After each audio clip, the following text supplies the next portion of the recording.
राधा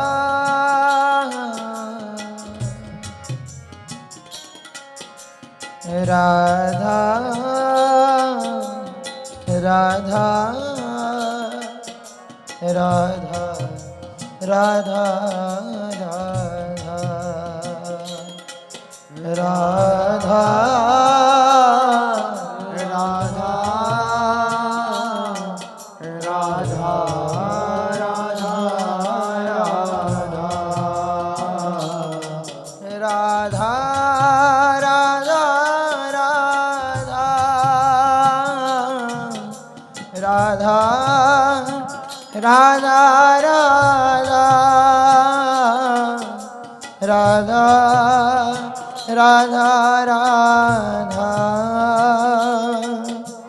राधा राधा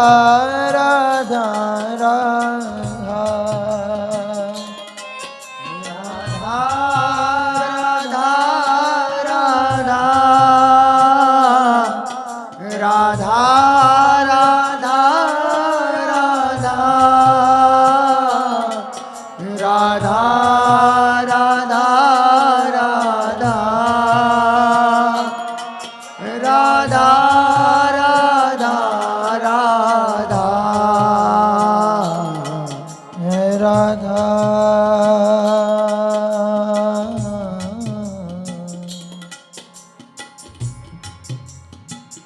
राधा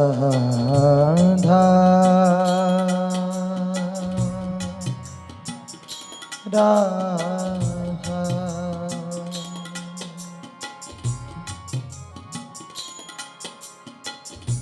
इतना तो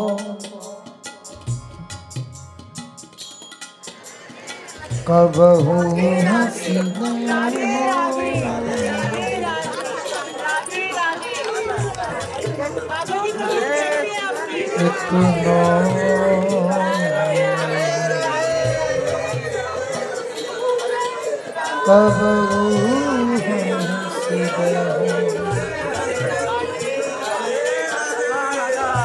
सुनहु कृपाल किशोरी राधे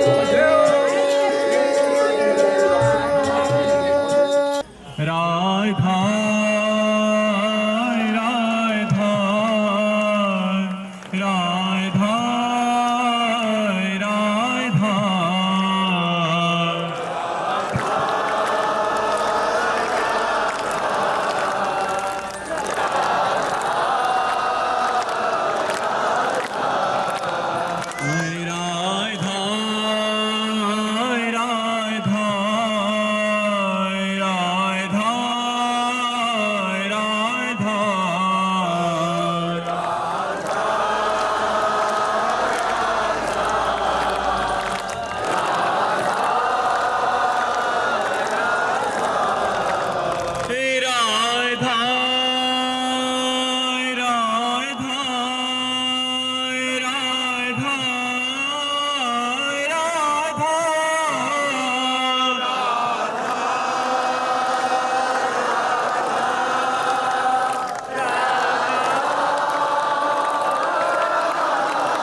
राधा